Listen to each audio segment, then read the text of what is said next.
हाँ तो स्टूडेंट्स, आज कक्षा 9 के लिए विषय विज्ञान उपविषय रसायन विज्ञान और पार्ट 2 क्या हमारे आसपास के पदार्थ शुद्ध हैं, ये वीडियो का भाग 1 है। बच्चों, हम जब आपको पहले चैप्टर पढ़ा रहे थे तो पहले चैप्टर में कई बार हमने आपको ये बताया था कि पदार्थ से संबंधित सारी भाषाएं हमारी चलेंगी पार्ट 1 और 2 3 में। ठीक है, हमने एक पार्ट में भी इसी प्रकार की कुछ बातें की थी, किंतु जो चैप्टर नंबर 2 है उसमें थोड़ा सा हम अब आगे बढ़ जाएंगे। भाई सबसे पहली बात हम करते हैं कि जैसे पार्ट का ही नाम है हमारे आसपास के पदार्थ, और हमसे मालूम कर लिया क्या ये शुद्ध हैं। पहले पार्ट में क्या था, हमारे आसपास के पदार्थ। अब इस चैप्टर हमसे ये मालूम कर रहा है कि क्या ये शुद्ध हैं।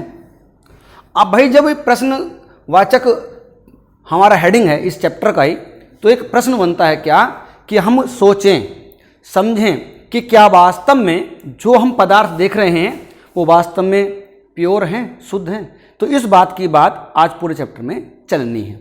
हम एक बात कर रहे हैं, मान लीजिए हम ये कह दें कि भाई हम दूध पीते हैं, वो भी शुद्ध होता है, तो आप शुद्धता की माप क्या बताएंगे? क्या वो शुद्ध है?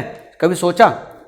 चलो हम कहते हैं हम घी खाते हैं गाय का या भैंस का, तो अभी कभी आपने ये सोचा कि वास्तव में शुद्ध है या अशुद्ध है? यदि है तो शुद्धता की माप क्या है, अशुद्ध है तो उसकी माप क्या है? अब ऐसे प्रश्न यदि हमारे दिमाग में उत्पन्न हो जाएं तो हमें इस चैप्टर को बड़े ध्यान से समझना ही होगा, क्योंकि हमारे प्रश्नों का जवाब जो मिलेगा इस चैप्टर के अध्ययन से ही मिलने वाला है।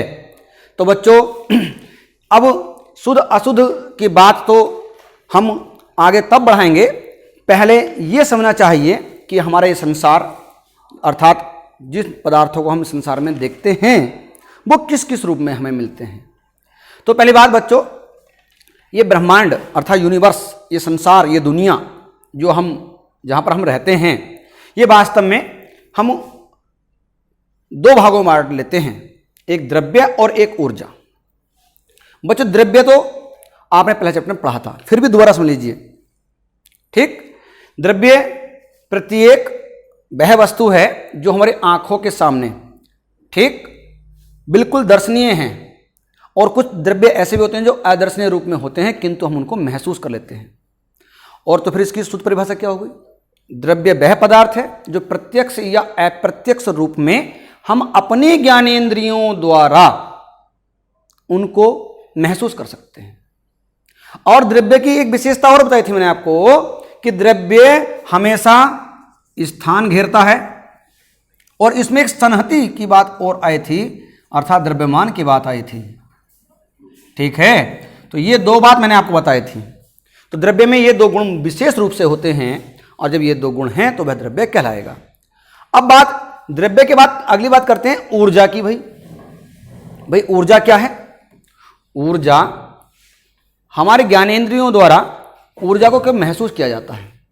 ऊर्जा ना तो स्थान घेरती है और ना ही उसमें संहति होती है, अर्थात जस्ट द्रव्य का अपोजिट है, उल्टा है।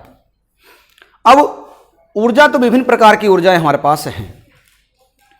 ठीक, जो ध्वनि ऊर्जा है, प्रकाश ऊर्जा है, द्रव्य ऊर्जा है आदि। अब द्रव्य की बात यदि मैं करूं तो द्रव्य का वर्गीकरण यदि हम करना चाहते हैं, इसका पोस्टमार्टम पीएम करना चाहते हैं, तो भाई द्रव्य के बारे में हम दो रूपों से या दो दृष्टि से द्रव्य को बांट सकते हैं। और किस दृष्टि से? पहली बात करेंगे हम भौतिक वर्गीकरण की दृष्टि से, और दूसरी बात हम करेंगे रासायनिक वर्गीकरण की दृष्टि से। अब भाई जब हम भौतिक वर्गीकरण की बात करते हैं तो भौतिक वर्गीकरण का मतलब ये है कि हम उस द्रव्य को ध्यान से अपने ज्ञानेंद्रियों द्वारा महसूस भी कर सकते हैं। अब भौतिक वर्गीकरण में ऐसी कौन सी स्थितियां हैं द्रव्य की जिन्हें हम अपने ज्ञानेंद्रियों द्वारा महसूस कर लेते हैं? भाई ठोस, द्रव, गैस, ये तीन स्थिति ऐसी हैं द्रव्य की और पदार्थों की जिनको हम प्रत्यक्ष या अप्रत्यक्ष रूप में इनको बड़े आसानी से महसूस कर लेते हैं। फर्स्ट चैप्टर में इनका बहुत बड़ा वर्णन आपको मैं करा चुका हूं। और अगली बात मैं आपसे ये कहना चाहता हूं कि जब भौतिक वर्गीकरण की बात करते हैं तो इनका हम सैंपलेशन भी कर चुके हैं।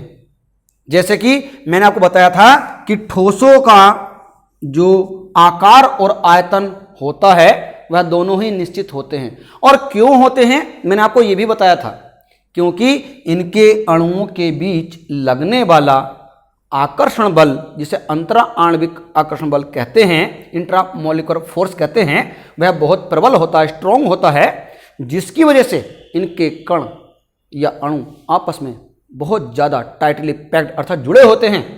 इसी कारण इनका आकार और आयतन दोनों ही निश्चित होते हैं। शॉर्ट रूप में अगर द्रव की बात करें तो द्रव में क्या होता है, जो अणुओं के आकार या अणुओं का जो स्थान होता है, ठीक है, इकाई आयतन में, तो ये ठोसों की अपेक्षा कुछ दूर दूर होते हैं और इनके बीच लगने वाला आकर्षण बल थोड़ा इनकी तुलना में दुर्बल होता है। ये अणु अपने स्थान से दूसरे स्थान तक गति कर सकते हैं और मध्यवर्ती आकर्षण बल होने के कारण इनका आकार तो अनिश्चित होता है किंतु आयतन निश्चित होता है। यदि हम एक गिलास पानी की बात करें, उस एक गिलास पानी की बात करें तो हमारा आयतन एक गिलास रहा, किंतु यदि हम उसको किसी बाल्टी में या किसी थाली में या किसी चौड़े या नीले बर्तन में रख देंगे, संकरे बर्तन में रख देंगे, तो उसका आकार वही हो जाएगा किंतु आयतन वही रहेगा। ठीक है। गैस की बात, गैस में क्या होता है, अणुओं के बीच लगने वाला आकर्षण बल बिल्कुल नगण्य होता है, दुर्बल प्रकृति का होता है। तो क्या होता है, इस स्थिति में क्या होता है, गैसों के अणुओं के बीच नगण्य बल होने के कारण ये एक दूसरे को आकर्षित प्रतिकर्षित करते रहते हैं। इस स्थिति में क्या करते हैं, ये बर्तन के दीवारों पर लगातार दाब डालते हैं, जिसे हम गैस का दाब भी कहते हैं। और यही कारण है जब इनको जिस बर्तन में ग्रहण कराया जाता है उसी का रूप ये ग्रहण कर लेते हैं, अर्थात इनका आकार और आयतन दोनों ही अनिश्चित होते हैं। तो ये मैंने शॉर्टकट में आपको पिछले चैप्टर की थोड़ी बात बता दी। अब हमारा जो आज का टॉपिक इस चैप्टर से जुड़ने वाला है, कौन सा, शुद्ध और अशुद्ध पदार्थ की बात करें तो हमें इस रासायनिक दृष्टि का वर्गीकरण जरूर ही और महत्वपूर्ण तरीके से याद करना पड़ेगा और समझना पड़ेगा। बात आती है रासायनिक वर्गीकरण। रासायनिक अर्थात रसायन की दृष्टि से द्रव्य को डिवाइड करना, बांटना। हम इनको वास्तव में दो रूपों में बांट देते हैं, कौन सा, शुद्ध और अशुद्ध। अब शुद्ध और अशुद्ध की बात हम करें तो शुद्ध क्या है, अशुद्ध क्या है। जैसे कि हमने भी बताया था आपसे कि चैप्टर में शुद्ध की बात चल रही, मैंने आपसे प्रश्न मालूम करा था कि शुद्धता की माप आप क्या करेंगे। कोई पदार्थ यदि आप घर से, दुकान से कोई लाए हैं या मार्केट से खरीद के लाए हैं, उसने कहा ये शुद्ध, आप ले जाइए, आप उसको घर ले आए, किंतु आपके दिमाग में कभी इस बात सोची कि शुद्ध है तो क्यों है। तो अब इसके बारे में तभी समझ में आ सकता है जब शुद्ध और अशुद्ध के बारे में पूरा ज्ञान हो। तो देखिए यहां शुद्ध और अशुद्ध की मैं बात आपसे करता हूं। शुद्ध की बात हम ये कह सकते हैं, कोई भी पदार्थ जब एक जैसे तत्वों से मिलकर बना हो, अर्थात उसके अंदर कण जितने भी हैं वो सब एक ही प्रकृति के हों, अन्य प्रकृति का कोई कण या तत्व मिला हुआ ना हो, ऐसी स्थिति में जो भी पदार्थ आपके पास है वह शुद्ध पदार्थ कहलाएगा। ठीक, अर्थात समान प्रकृति के ही उसमें कण या तत्व मिले होने चाहिए, वही शुद्ध है। और इस प्रकार की माप को हम शुद्धता की माप कहते हैं। अब बात करते हैं अशुद्ध की। अशुद्ध की इसका जस्ट अपोजिट हो जाएगा। जब किसी पदार्थ के अंदर एक जैसे या एक समान प्रकृति के तत्व या कण उपस्थित नहीं होंगे, अन्य भिन्न भिन्न प्रकृति के तत्व मिल जाएंगे तो वह शुद्ध हो जाएगा। ठीक है। अब शुद्ध की बात मैं करूं यहां पर, तो शुद्ध का कोई ऐसा रूप या भाग ऐसा हो जो हम पहचान सके शुद्ध क्या है। भाई मान के चलो कि हमारे पास लोहे की छड़ है और मैं इस लोहे की छड़ को बार बार छोटे से छोटे टुकड़ों में काटने की कोशिश कर रहा हूं। बारीक से बारीक पार्टिकल मैंने इसका बना लिया, तो जितना छोटे छोटा कण में इसका बना सकता हूं सूक्ष्म रूप में, उस छोटे कण का गुण और इस बड़ी क्षण के गुण उस कण से बिल्कुल सामंजस्य बिठाते हुए होंगे। अर्थात छोटा कण हो या उस जिस भाग से यह कण लिया गया है, उन दोनों के गुण मैच करने चाहिए, अन्य गुण नहीं होना चाहिए। यह शुद्धता की माप, ये शुद्ध पदार्थ कहलाएंगे। ऐसी स्थिति में हम शुद्ध पदार्थों को दो भागों में बांट लेते हैं, तत्व और यौगिक। अब मैंने अभी आपसे कहा था केवल बात करें लोहे या तांबे के छड़ की बात कर रहा हूं। अब मैं थोड़ा इसको और शुद्ध रूप में आगे बढ़ाने की कोशिश करता हूं कि तत्व के साथ यदि मैं तत्व की ही अभिक्रिया करा दूं या तत्व के साथ तत्व ही मिला दूं तो क्या परिणाम शुद्ध होगा, शुद्ध होगा? यह सोचने की बात थी। मैंने तत्व के रूप में एक तत्व ले लिया हाइड्रोजन और एक तत्व और ले लिया, वो भी हाइड्रोजन ले लिया, और परिणाम आ गया हमारे पास तत्व का अणु, तत्व का अणु। और जब H मिले तो आप जानते हैं कक्षा 9th में और 8th में भी आपको पढ़ा था H2, ये हाइड्रोजन का एक अणु बन जाएगा। अब भाई जो तत्व से नया रूप बनकर आया है, यहां समान समान रूप के तत्व मिले हुए थे, नया परिणाम आ गया है रासायनिक अभिक्रिया के बाद। और यदि मैं यहां पर बात करूं क्या कि यहां पर हाइड्रोजन और ऑक्सीजन के संयोग की बात करने लगूं तो क्या होगा बच्चों? हाइड्रोजन के 2 परमाणु ले लिए मैंने, ऑक्सीजन का 1 ले लिया और परिणाम आ गया H2O। तो क्या इन तत्वों के रासायनिक संयोग से जो रिजल्ट बना वह भी शुद्ध होगा, नहीं होगा? ये भी सोचने की बात थी। तो परिणाम हमारा यहां से मिलेगा, शुद्ध भाग को हम 2 भागों में बांट देते हैं, तत्व और यौगिक, और जो परिणाम बनकर आ रहा है ये यौगिक कहलाता है। ठीक, तत्वों के रासायनिक संयोग से यौगिक बनते हैं और यौगिक भी शुद्ध ही होते हैं क्योंकि वो एक समान प्रकृति की या भिन्न प्रकार की प्रकृति के तत्वों के रूप के रासायनिक संयोग से बनते हैं। अब यहां पर तत्व को अब और भागों में बांटना चाहेंगे। तत्व को हम जब और भागों में बांटेंगे तो बच्चों हम जब 3rd चैप्टर में पहुंचेंगे तो परमाणु संरचना के चैप्टर नाम आएगा एक, और उस चैप्टर में हम तत्व के रूप में बहुत सारे तत्वों का अध्ययन करने वाले हैं और उन तत्वों को हम किन भागों बांटेंगे और तत्व के साथ उनके अंदर क्या क्या विशेषता होती हैं, उनकी अभिधारणा और नाभिक मॉडल आदि बात पढ़ेंगे उसमें। परंतु इस तत्व का यहाँ क्या फिर महत्व आया जो हमने यहाँ पर ले रहे हैं। भाई जब तक हम तत्व के बारे में नहीं पहचानेंगे तत्व क्या है तो रासायनिक अर्थात रसायन विज्ञान अर्थात केमिस्ट्री में सारी घटना तत्वों पर आधारित ही है। इसीलिए यहाँ पर तत्व का पढ़ना बहुत आवश्यक है। तो बच्चों तत्व हम 3 भागों में बांट देंगे। कौन कौन से? धातु, अधातु और उपधातु। अब तत्व क्या है इसकी बात करते हैं। भाई तत्व जो है अपनी मूल प्रकृति में बात करें हम तो जो है एक ही प्रकार के कणों से मिलकर बना होता है। एक वैज्ञानिक थे और उन वैज्ञानिक का नाम था लेवाइजर। उन्होंने पहली बार यह प्रमाणित किया था किसी द्रव्य के अंदर केवल एक ही प्रकार के यदि कण मौजूद हैं, ठीक, तो वह शुद्ध रूप में होता है और ये जो कण होते हैं वो तत्व कहलाते हैं। अब तत्वों को हम जब उनकी संख्या बढ़ती गई तो तत्वों का वर्गीकरण करना पड़ा अध्ययन की दृष्टि से। उनको कैसे समझा जाए, कैसे याद किया जाए, तो उनके रासायनिक और भौतिक गुणों पर उनका वर्गीकरण कर दिया गया। हम यहाँ पर तत्वों का वर्गीकरण कर रहे हैं रासायनिक दृष्टि और भौतिक दृष्टि दोनों से। क्या पहली बात तो तत्वों को 3 भाग बांटे हैं, धातु, अधातु, उपधातु। धातु क्या होते हैं ये प्रश्न आ जाता है दिमाग में।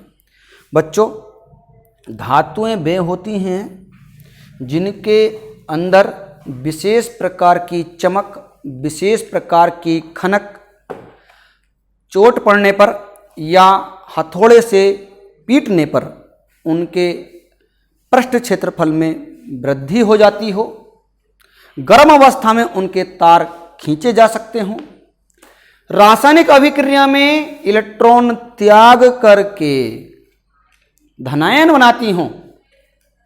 ऐसी अवस्था यदि हमारे पास तत्वों की है तो वह धातु के श्रेणी में आती हैं। अब मैंने कई बात बता दी यहां पर कि क्या भाई हथौड़े से पीटकर उनका पृष्ठ क्षेत्रफल बढ़ाया जाए। अर्थात चादर के रूप में बदला जाए तो इस गुण को बोलते हैं आघातवर्धनीयता। मैंने कहा धातुओं को गर्म अवस्था में उनके तार के रूप में बदल दिया जाए, अर्थात इस गुण को कहते हैं तन्यता, तार में बदल देना। एक मैंने भी आपसे कही थी विशेष प्रकार की चमक, चूंकि ये धातु की चमक होती है इसलिए इसको मेटेलिक लस्टर या धात्विक चमक कहते हैं। और मैंने एक बात अभी आपसे और कही थी, इनमें विशेष प्रकार की ध्वनि भी होती है। जब ध्वनि होती है तो इस गुण को बोलते हैं क्या? सोनरस पावर, धात्विक गुण। अब धात्विक गुण क्या है समझने की कोशिश कीजिए।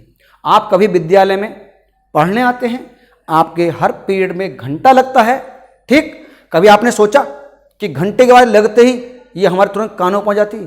और उस घंटे के स्थान पर यदि हम, धातु के घंटे के स्थान पर यदि हम कोई लकड़ी का गुटका टकरा करके लटका दें और उसको किसी हथौड़े से पीटे तो कितनी दूर तक आवाज जा सकती है? कभी सोचा? सोचने पर विचार कीजिए और परिणाम आपके पास आ जाएगा कि धातु के गुण विशेष होते हैं और जब उनको पीटा जाता है कि उनकी ध्वनि तेज निकलती है और विशेष प्रकार की ध्वनि होती है। ऐसी स्थिति में ही ये जो गुण कहला रहा है वो धात्विक ध्वनि कहला रहा है। ठीक है, बातों बातों में मैंने आपको धातु के विशेष गुण, सामान्य गुण जिसे भौतिक गुण कह देते हैं, बता दिए हैं। और रासायनिक गुण मैंने आपको कहा था कि धातु इलेक्ट्रॉन त्याग करके धनायन बनाती हैं। यदि मैं यहाँ पर केवल एक तत्व हाइड्रोजन की बात कर दूँ तो यहाँ पर इसके बाद एक कक्षा होती है, एक इलेक्ट्रॉन होता है, तो ये हाइड्रोजन इलेक्ट्रॉन त्याग कर धनायन बनाती है। किंतु इसमें द्वि प्रकृति होती है इसकी, इलेक्ट्रॉन त्यागती भी है और इलेक्ट्रॉन ग्रहण भी करती है, धनायन भी बनाती है, ऋणायन भी बनाती है। ये बात हम अगली बात में करेंगे, ठीक है। अब हम मैं इसके आधार पर एक एग्जाम्पल और ले लेता हूँ। सोडियम, इस परमाणु क्रमांक 11 होता है, 2 8 1 इसका इलेक्ट्रॉनिक स्ट्रक्चर होता है और जब ये बाह्यतम कोश से एक इलेक्ट्रॉन त्याग देती है धनायन बनाती है। इस प्रकार की मैं बात कर रहा हूँ। अर्थात रासायनिक अभिक्रिया में जब इलेक्ट्रॉन त्यागे जाएंगे किसी तत्व से तो वो क्या कहलाएगी? धातु के रूप में कहलाएगी, मेटल के रूप में कहलाएगी। अब अगली बात करेंगे, हम तत्व की बात करे जा रहे हैं। कुछ तत्व हमने कक्षा 8 में आपको बहुत लंबी टेबल बना के दी थी, ठीक है, 20-25 तत्व लिखवाए थे। किंतु अब मैं इस टॉपिक के बाद तत्व के बारे में और आपको बताऊंगा बड़ा चढ़ा करके। अब आगे करते हैं अधातु। बच्चों, जो धातु के गुण थे इनके जस्ट अपोजिट, लगभग अपोजिट अर्थात विपरीत गुण होते हैं अधातुओं के। कैसे होते हैं? धातु में क्या थी? विशेष प्रकार की चमक थी, किंतु अधातु में इस प्रकार की चमक नहीं होती, ये धूमिल होती है। धातु में विशेष प्रकार की खनक थी, उनमें खनक नहीं होती, ये भद्दी प्रकार की ध्वनि निकालती है। धातु को पीटकर चादर पर बदल सकते हैं, किंतु अधातुओं को पीटने से वो बिखर जाती हैं। इस गुण को कहते हैं भंगुरता का गुण, अंग्रेजी में बोलते हैं ब्रिटिल नेचर। ओके, अब ये इलेक्ट्रॉन ग्रहण करती हैं और यहां क्या होता था? इलेक्ट्रॉन त्यागती थी। अब जो तत्व इलेक्ट्रॉन ग्रहण करेंगे वो ऋणायन कहलाएंगे, ऋणायन बनाएंगे और ऐसे स्थिति में इनका ये विशेष रासायनिक गुण होता है। चलिए उपधातु बात करते हैं। प्रकृति में कुछ तत्व ऐसे भी होते हैं जिनके अंदर धातु और अधातु के गुण मूल रूप में मिक्स होते हैं। जब मिक्स होते हैं अर्थात मध्यवर्ती गुण रखते हैं, तो ऐसे तत्वों को हम बोलते हैं उपधातु। जैसे सिलिकॉन, मैं धातु को एग्जाम्पल ले रहा हूँ, जैसे कि सोडियम मैंने लिख दिया था, ठीक, और nitrogen, oxygen, ETC, nitrogen sorry, ठीक है, सॉरी दोबारा देखता हूँ, सोडियम, मैग्नीशियम, ठीक है, चांदी आदि, ये सब क्या है? धातु के रूप में है। इसको और वर्णन भी आगे करेंगे। अधातु रूप में जो ऋणायन बनाती हैं, इलेक्ट्रॉन ग्रहण करके ऋणायन बनाती हैं, जैसे क्लोरीन है, नाइट्रोजन है, सल्फर आदि। उपधातु सिलिकॉन है, एंटीमनी बिस्मिथ, एंटीमनी बिस्मिथ, ठीक है। अब आप इनका थोड़ा सा अध्ययन कर लेंगे। ये हमारे पास बहुत काम की चीज़ है, ये हाई स्कूल में भी हमारे पास आएगी, ठीक है। अब हम करते हैं यौगिकों की बात।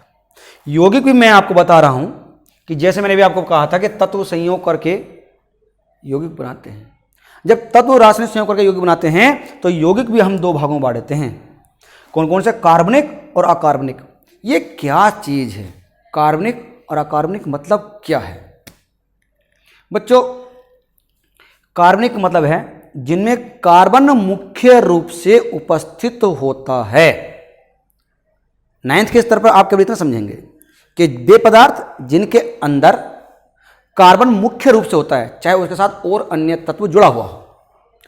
अकार्बनिक वह होगा जिसमें कार्बन नहीं होगा, अन्य तत्व होंगे। जिसमें एक एग्जाम्पल दे रहा हूं, CH4, यहां कार्बन भी है और हाइड्रोजन भी है। तो जो ये पदार्थ है या यौगिक है वो क्या कहलाएगा? ये कार्बनिक कहलाएगा। और यदि मैं कह दूं यहां पर H2SO4 कह दूं तो यहां हाइड्रोजन, सल्फर और ऑक्सीजन है, इसमें कार्बन उपस्थित नहीं है, तो क्या कहलाएगा? ये अकार्बनिक कहलाएगा। अब भाई शुद्ध पदार्थ पढ़ने के बाद हमने अशुद्ध पर आकर विराम हो गए थे, रुक गए थे, उसका वर्णन और देख लीजिए आप। चैप्टर में पूरा आपका यही समावेश है जो मैं आपको समझा रहा हूं। अशुद्ध या मिश्रण, ये भाग है आज का। अब देखिए, समांगी मिश्रण और विषमांगी मिश्रण, ये अशुद्ध पदार्थ के दो भाग हैं। समांगी क्या है, विषमांगी क्या है, ये समझिए बच्चों। समांगी, समान अंगी, अब मैं बोल दूं द्विअंगी अर्थात दो अंग वाला, स्पष्ट है परिभाषा में। समान अंगी या द्विअंगी मैंने बोल दिया, इसमें आगे को जोड़ दिया थोड़ा, समान अंगी और द्विअंगी। द्वि माने दो, अंगी माने अंग अर्थात भाग इसके। समान अंगी, समान अंग वाला। अगर हमारे पास कोई पदार्थ इस प्रकार से है कि जिसमें मिले हुए पदार्थ समान रूप से घुल मिल जाते हैं, दिखाई नहीं देते, ठीक, वह समांगी मिश्रण कहलाता है। मिश्रण वास्तव में शुद्ध नहीं होते, अशुद्ध होते, ये आप हमेशा ध्यान रखना। जैसे मैंने मान लिया आपको पानी लिया और पानी में आपने चीनी मिला दी, ठीक है, तो आप शरबत बनाएंगे, शरबत बन गया। तो शरबत के किसी भी भाग का आप चम्मच से उठा करके सेवन कीजिए तो मीठाई महसूस होगा। तो ऐसी स्थिति में आप चीनी और पानी को अलग नहीं कर सकते भौतिक अवस्था में। तो क्या हुआ? ऐसा मिश्रण समांगी मिश्रण कहलाएगा। विषमांगी मिश्रण क्या हो गया? आप ये सोचिए कि पानी और तेल मिला लीजिए आप, क्या मिलते हैं? कभी नहीं मिलते ना। तो ऐसी स्थिति में जो मिश्रण होगा वो विषमांगी मिश्रण होगा, अर्थात मिलने वाले पदार्थ आपस में पूर्ण रूप से मिले नहीं होंगे, घुलेंगे नहीं। ऐसी स्थिति में विषमांगी मिश्रण कहलाएगा। अब मैंने अभी आपको बोला द्विअंगी बोला था, हम इस चैप्टर में केवल द्विअंगी ही बात करेंगे। जब बात चलेंगे किसी मिश्रण की या विलयन की तो यहां हम केवल द्विअंगी अर्थात दो अंग, एक विलेय और विलायक। विलेय और विलायक क्या होता है यहां आप देखेंगे बच्चों। विलेय पदार्थ वे होते हैं जो घुलते हैं,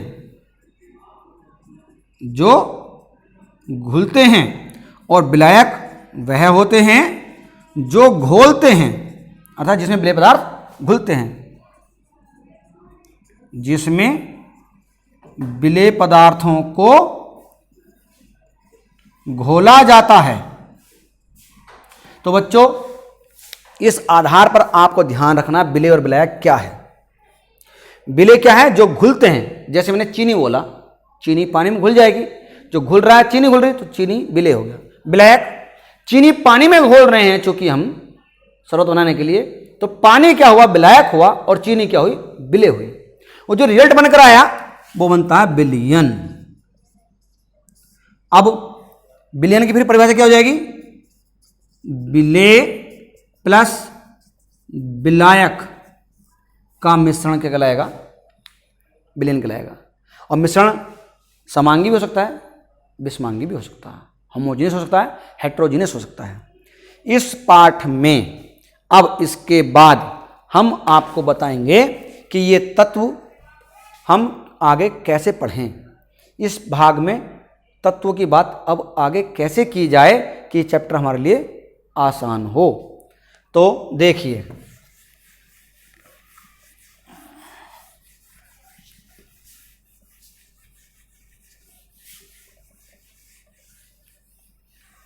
जैसे कि तत्वों के बारे में मैं आपको बताऊं।